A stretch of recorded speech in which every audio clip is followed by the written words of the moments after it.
हाँ भाई, आप सभी का स्वागत है मिशन कामयाबी के इस डिजिटल यूट्यूब प्लेटफॉर्म पे।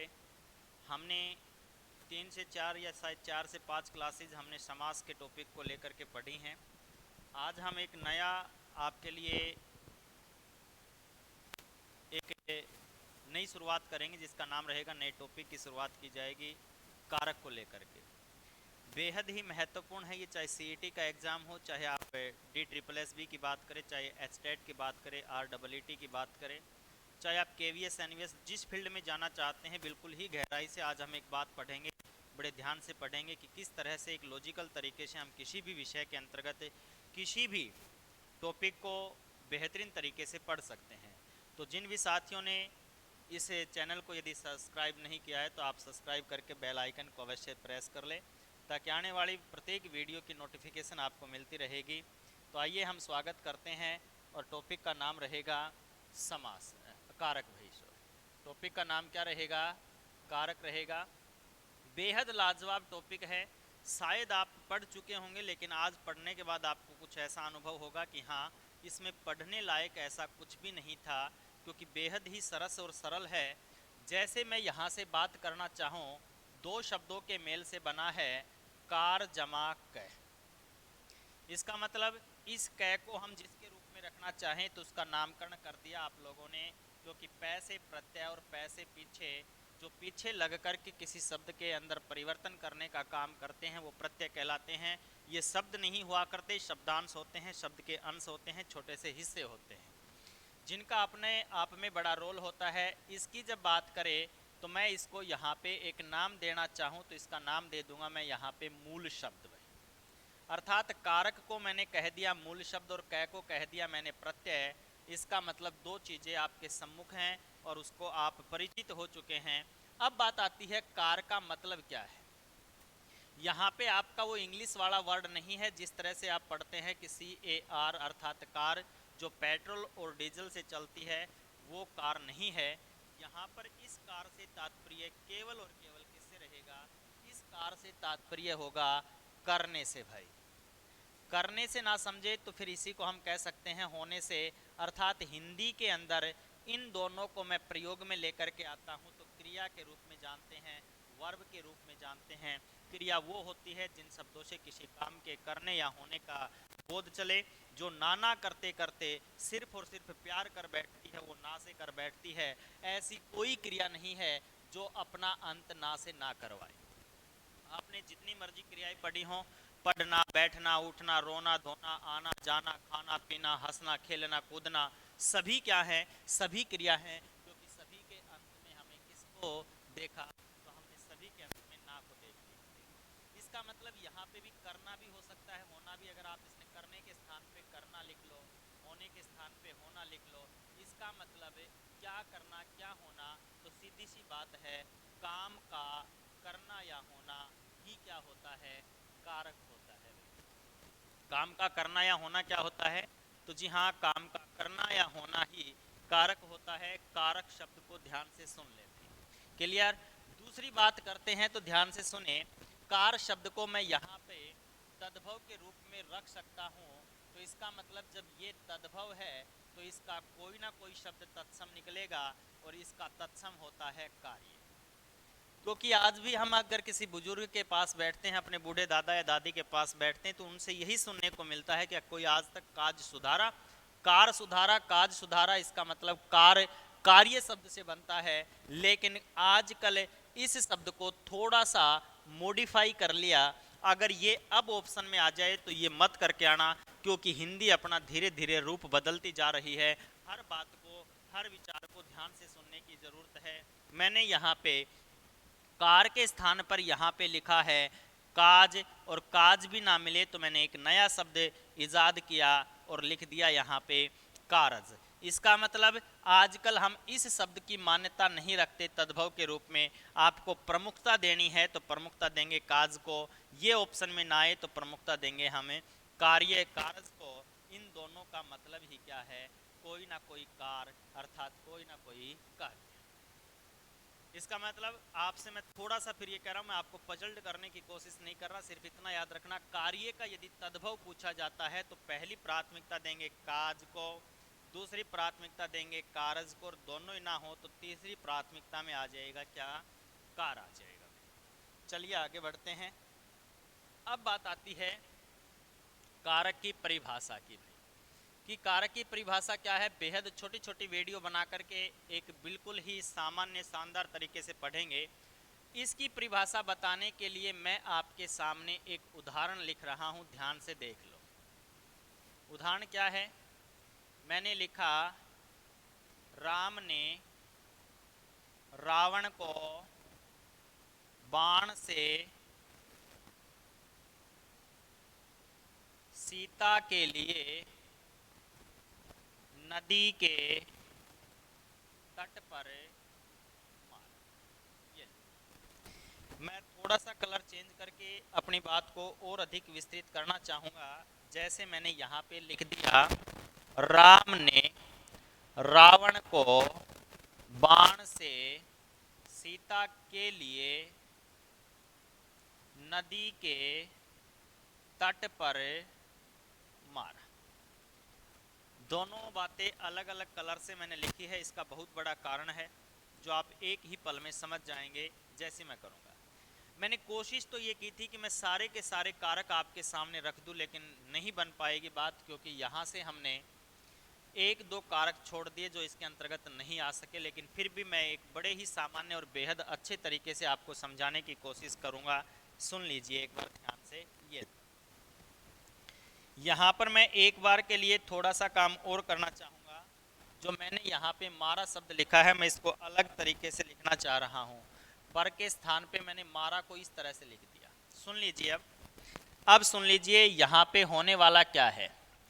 जिसको मैंने पीले रंग से लिखा है, मैंने उनको गोले के अंदर ले लिया। सामान्य सी बातें करता हुआ मैं आगे बढ़ रहा हूँ, और जो गोले के अंदर मैंने लिए हैं वो अपने आप में कोई ना कोई कैसे शब्द हैं, संज्ञा, जिसे आप इंग्लिश में किस नाम से पुकारते हैं, नाउन के नाम से। भाई किसी भी व्यक्ति, वस्तु, स्थान, प्राणी के नाम को ही क्या कहा जाता है, संज्ञा।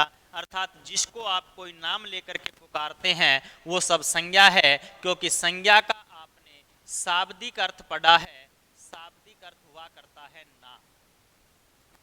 शाब्दिक अर्थ क्या होता है, संज्ञा का शाब्दिक अर्थ होता है नाम। इस संसार में जिसका कोई भी नाम है, सब नाम क्या है, संज्ञा है। भाई इसका मतलब आप किसी को पुकारेंगे तो राम, राम किसी का नाम है, नाम है, तो इसका मतलब ये अपने आप में क्या है भाई, संज्ञा है। अपने आप में क्या है, ये संज्ञा है। क्लियर है यहाँ तक बात?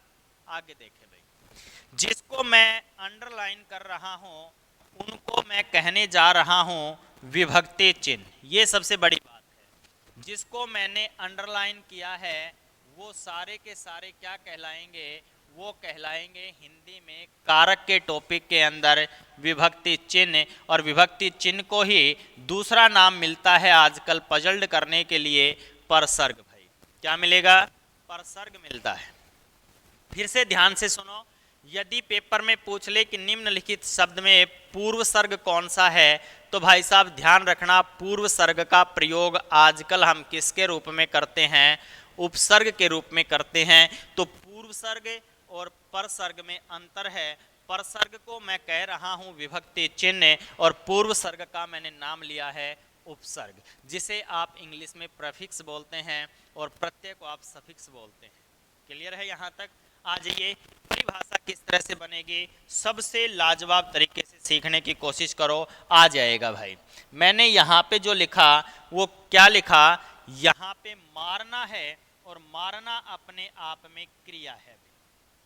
मारना अपने आप में क्या है, क्रिया है। मारना क्या है, अपने आप में एक क्रिया है। अब कारक किसे कहते हैं, ध्यान से सुन लो बस। परिभाषा एक बार रटना नहीं, समझना है। वाक्य में दो चीजें दिखाई दी हमने, एक तो देख लिया हमने संज्ञा, और एक हमने देखी क्या भाई, क्रिया। मुख्य रूप से हमने दो चीजें देखी कि एक तो संज्ञा शब्द आया है वाक्य के अंतर्गत, और एक आई है क्रिया। अब कहता है जो भी वाक्य के अंदर या तो हमें मिलेगा संज्ञा शब्द, क्या मिलेगा, संज्ञा, या संज्ञा के स्थान पर क्या आ सकता है, सर्वनाम। तो भाई साहब ये दोनों संज्ञा और सर्वनाम कहाँ है, जहां वाक्य में, ध्यान से सुने, परिभाषा रटने नहीं, बिल्कुल ट्रिकी मेथड से समझा रहा हूं विद ऑप्शन। जहां वाक्य में संज्ञा या सर्वनाम का संबंध कहां हो, का संबंध यदि का संबंध क्रिया से हो उसे क्या कहते हैं, कारक कहते हैं। ये लो फिर से सुन ले, वाक्य में प्रयोग हो गया किसका भाई, या तो प्रयोग होगा संज्ञा का या प्रयोग होगा सर्वनाम का, क्योंकि संज्ञा के स्थान पर क्या आ सकता है, सर्वनाम आ सकता है। तो जहां वाक्य में संज्ञा या सर्वनाम का क्या भाई का संबंध बोले तो एक दूसरे का लिंक किसके साथ हो, क्रिया के साथ हो, तो वो हमेशा हमेशा याद रखना क्या कहलाएगा, कारक कहलाएगा। क्या कहलाएगा भाई, कारक कहलाएगा। इसका मतलब वाक्य में प्रयुक्त संज्ञा या सर्वनाम शब्दों का संबंध यदि क्रिया से हो उसे क्या कहते हैं, कारक कहते हैं। बात क्लियर हो गई, आगे बढ़ते हैं। अब आप ये कहेंगे जी हमारी बात में ये नहीं समझ में आ रही आपकी बात कि संबंध होता क्या है। सुन लीजिए संबंध क्या है। मैंने यहां पे एक वाक्य लिखा कि राम ने मारा, ये तो एक उत्तर है, लेकिन ये उत्तर निकलकर कहां से आया या किससे आया। अब आपसे कोई ये पूछ ले सीधा सीधा, क्या भाई ये आपसे पूछ ले किसने मारा, ध्यान से सुने, आपसे कोई पूछ ले किसने मारा, तो मेरे हिसाब से इस क्वेश्चन का उत्तर, इस प्रश्न का उत्तर आप क्या देंगे, राम ने मारा। जब आपसे कोई पूछ ले ये वाक्य दे करके कि किसने मारा, तो आपका उत्तर क्या निकलेगा यहां से। अब मुझे एक बात बताओ, यहां पर इस राम के बीच में और मारना क्रिया के बीच में क्या आपको कोई और संज्ञा शब्द नजर आया, जी नहीं आया। इसलिए राम का सीधा कांटेक्ट किससे है, क्रिया से है, इसलिए ये कारक कहलाएगा, बिल्कुल 100% कहलाएगा। ठीक है, अगली चीज देखते चलो। अब सिर्फ आपने पकड़ना कैसे है, जितने भी आपने विभक्ति चिन्ह लगाए हैं उन विभक्ति चिन्ह शब्दों के साथ एक बड़ा प्यारा शब्द रख दो। कौन सा शब्द रख दो, किस रख दो भाई। क्या रख दो, किस। जैसे मैंने किस के साथ ने जोड़ा तो क्या बना, किसने। मैं किसके साथ को जोड़ूंगा क्या बनेगा, किसको। मैं किसके साथ से जोड़ूंगा क्या बनेगा, किस से। किसके लिए, किसके द्वारा या किसके और किस पर भाई। ठीक है, यहां पर आपकी इतनी बात समझ में आ जानी चाहिए थी, कोई ज्यादा बड़ी बात नहीं है। अब आपसे पूछेगा रावण को मारा, क्वेश्चन क्या बनेगा, किसको मारा, तो डायरेक्ट उत्तर मिल गया, किसको मारा, रावण को मारा। आपसे पूछेगा किस से मारा, उत्तर सीधा मिलेगा बाण से मारा, मतलब बाण और क्रिया के बीच में कोई और शब्द नहीं आया। आपसे पूछेगा किसके लिए मारा, तो सीता के लिए मारा। आपसे पूछेगा किसके मारा, तो क्या नदी के मारा था। तो यहां पर एक बात क्लियर हो गई, यहां से आपका उत्तर नहीं बन पाया। फिर आगे देखा किस पर मारा, तट पर मारा, तो उत्तर मिला कि नहीं मिला। कहां पे गड़बड़ हुई, इस विभक्ति चिन्ह के साथ गड़बड़ हो गई। इसका मतलब यहां पे क्वेश्चन मार्क लग चुका है कि ये कारक है या नहीं। लेकिन परिभाषा बिल्कुल आसान है कि जहां वाक्य में किसी भी संज्ञा या सर्वनाम शब्द का या संज्ञा या सर्वनाम का संबंध यदि क्रिया से हो तो उसे हम क्या कहते हैं, कारक। अगली बात सुन लीजिए, ये लो भाई, मैंने यहां पे लिखा कर्ता, ध्यान से देखते चले। कर्ता है, कर्म है, कर्ण है, संप्रदान है, अपादान है, संबंध है, अधिकरण है, और अंतिम छोर पे पहुंचे तो संबोधन है। अब मैं आपको इनकी गणना करके बताऊं तो भाई 1 2 3 4 5 6 7 और 8। आ जाओ, बिल्कुल टेंशन लेने की जरूरत नहीं। आपसे पूछेगा कारकों की संख्या, ध्यान से सुनते चले। कारकों की क्या पूछेगा, संख्या। हम सभी के दिमाग में है कि कौन सा विषय पढ़ रहे हैं भाई, हिंदी। हिंदी में कारकों की संख्या हमेशा कितनी करके आओगे? 8। यदि हो सकता है कारकों की संख्या ना पूछे तो वो आपसे पूछेगा कारकों के भेद। क्या पूछ लेगा? कारकों के भेद या कारक कितने होते हैं, तो आपका उत्तर क्या रहेगा? 8। लेकिन पेपर में पूछ ले कि संस्कृत में कारकों की संख्या कितनी है, तो वहां पे हमें जहर नहीं खाना, उत्तर क्या रखेंगे? 6। कितनों को धोखा मिला? 2 को। भाई कितनों को धोखा मिला संस्कृत में? 2 को। और हिंदी की परंपरा रही है अतिथि देवो भव, कोई किसी को भी धोखा दे, हम फ्री हैं, हमारे पास आओ भाई। इसका मतलब संस्कृत में 6 थे, 6 के बाद उन्होंने 2 को लात मार के निकाल दिया। अब ये भी तो पता होना चाहिए वो 2 लात खा करके कहां पहुंचे, तो वो आज पता चल गया उन्होंने शरण ली है, तो शरण कहां पे लिया करके, तो वो भाई साहब लेकर के हिंदी में शरण ले ली। अब उनका मुख भी तो देख लो, चेहरा भी तो पता होना चाहिए, लात कौन सा खा के आया है, तो याद रखना कि भाई से नफरत है, अर्थात संबंध और संबोधन। एक बार नहीं समझ में आया तो अब आ जाएगा कर्ता का कारक विभक्ति चिन्ह ने, कर्ता ने कर्म को कारण से, दोनों रहेंगे के द्वारा, संप्रदान के लिए, के वास्ते, के निमित्त। बट ध्यान रहे ये वास्तविक विभक्ति चिन्हों में नहीं आते, लेकिन पहचान मैं आपको बता देता हूं। जैसे सीता मोहन के वास्ते अपना सब कुछ बलिदान कर सकती है, तो भाई साहब वहां पे कौन सा बनेगा? एक को भी होता है इसका। अपादान का भाई साहब आपने स्पष्ट रूप से पढ़ा है, से अलगाव। संबंध का आपने पढ़ा है का, के, की, रा, रे, री, ना, ने, नी। अधिकरण का आपने पढ़ा है में और पर। संबोधन का हमने पढ़ा है हे और अरे, या फिर संस्कृत में इसको कई बार भो लिख दिया जाता है। अब सुन लीजिए कैसे क्या करना है। कुछ भी नहीं है, कुछ भी नहीं है, बिल्कुल प्यार से सामान्य तरीके से समझते हुए चलते रहो, चलते रहो, चलते रहो भाई।